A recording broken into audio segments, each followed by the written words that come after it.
All right, guys, welcome back for another edition of Countdown to National Signing Day, brought to you by Island Doctors. Lauren Rew, Ryan the Hacker Green, you're back from Senior Bowl trip. How was that? We are. It was fun, Lauren. It was a good time. Got to talk with a lot of prospects out in Mobile, including Will Greer from West Virginia, Jared Stedham of Auburn, DeMarcus Christmas at Florida State. So brought a lot of good interviews to you guys. If you missed any of them, be sure to go to 1010XL.com, the on-demand page. You can hear all those interviews. We're just a couple of weeks away from National Signing Day, part 2, I guess, with the early one. February the 6th, we try to bring you these updates every single week. Hacker, let's first start in a coaching change that may have swayed maybe a decision of one Kyer Elam. Give people an idea of what's going on there. Yeah, Coach Warren, Charlton Warren, was the Florida defensive backs coach. He ends up going to Georgia. And the interesting thing there is Kyer Elam, the 4-star prospect of both the Gators and Bulldogs, covet at this point, one of the best guys remaining on both of their boards, has a very good relationship with Coach Warren. So he leaves Florida, goes to Georgia. Georgia happens to announce this while Kyer Elam is on his official visit to Athens. Doesn't take a rocket scientist to figure that out. Georgia doing a little nudging to the Gators there. Elam hasn't made a decision yet. Keep in mind, Lauren, Matt Elam is his nephew. Matt Elam, who played safety for the Gators about a decade ago. So that's still going to be a battle, but certainly Georgia getting Coach Warren, I think, might have the upper hand now with Kyer Elam. Do you think that's where he ends up going? I'm asking you again to make an assumption based on a young man who... I might be 6 in one hand, half a dozen in the other. It's going to go either way. I think getting Coach Warren gives a lot of momentum to the Dogs.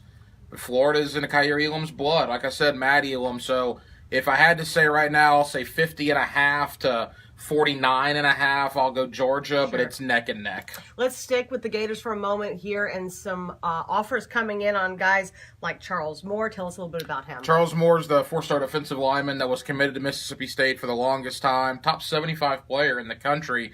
4-star prospect. It's between Florida, Tennessee, and Auburn. I thought Florida was going to be third on that list. More you hear, more people you talk to, I think Florida is getting higher on Charles Moore's list. If Mullen were able to get Charles Moore on signing day, what a coup that would be along that Gator defensive line. I still think Tennessee and Auburn are going to be tough to beat, but Florida is certainly in the mix more than I thought they were.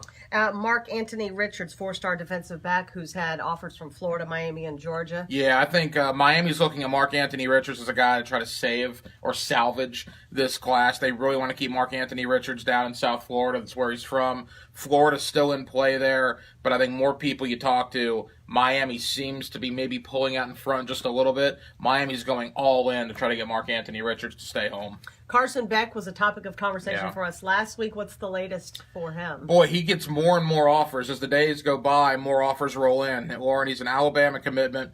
He's received offers from Georgia Tech, even Western Kentucky. Good thing for Carson is he tweets out every offer he gets. He picked up a Florida State offer in the last 24, 48 hours, which is very interesting. Florida State in on Carson Beck, and he's also now scheduled a visit to Florida. Now, keep in mind, Carson Beck is a 2020 prospect. He's a junior in high school, is going to be a senior in 2019, so this is for a year from now in the class of 2020. But the fact that he's been committed to Alabama for a while, but now Florida State has offered him, Florida had offered him already, and now he's visiting Gainesville. That's something for Gator and Seminole fans to keep your eye on. Again, Carson Beck, as you know, Lauren, Mr. Football in the state of Florida, leading Mandarin to that 8A state championship. Do you expect folks out of this part of the country, the Florida, Georgia, somewhere outside of that, to kind of start chirping at Carson if they haven't already in some of those other Power 5 conferences? Oh, I think so. I think more and more people will, but, I mean, again, he is committed to Alabama. We can't lose sight of that. He's been committed to Alabama now for about 6-7 months, so he hasn't changed from that, but the fact that Florida State's snooping around, keep in mind Miami offered him a couple of months ago, and now the Gators are bringing him in for a visit.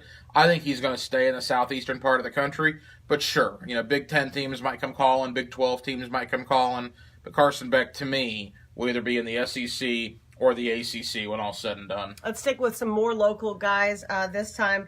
Amari Pfeiffer happens to be committed to FAMU. Yeah, FAMU. Amari Pfeiffer from Ed White, the linebacker. Now, he was committed to FAMU back in September. Basically reaffirmed that. Had a conversation with Amari that you can read on 1010XL.com. loves everything about Florida A&M, loves the environment, gets to stay close to home over in Tallahassee. Said that was important for him, for his family, to come see him play football. Talked to Kevin Sullivan, the Ed White coach last year, about Amari. Said he's a great young man, a great linebacker. So the Rattlers are getting a good one there in Amari Pfeffer. And tell us about the latest commit out of Bowles going to JU. Yeah, Michael Jubron is the center from the Bowles School, staying home, going to Jacksonville University. Had a conversation with Michael as well. You can see that on 1010XL.com.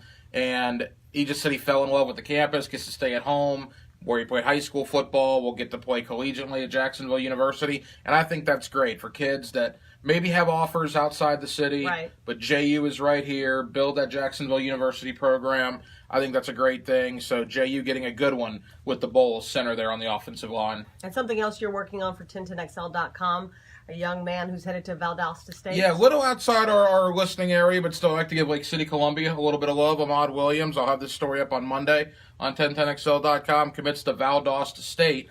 Now, Valdosta State just lost Kerwin Bell as he goes to South Florida to be the offensive coordinator, but Valdosta did win a national championship last year, getting a good player in Ahmad Williams from Lake City, Columbia. Again, Lake City, I just passed through there, going to Mobile. I like Lake City, got a lot of family over there. I think Brian Allen's doing a great job. So I like to show Columbia County kids a little bit of love.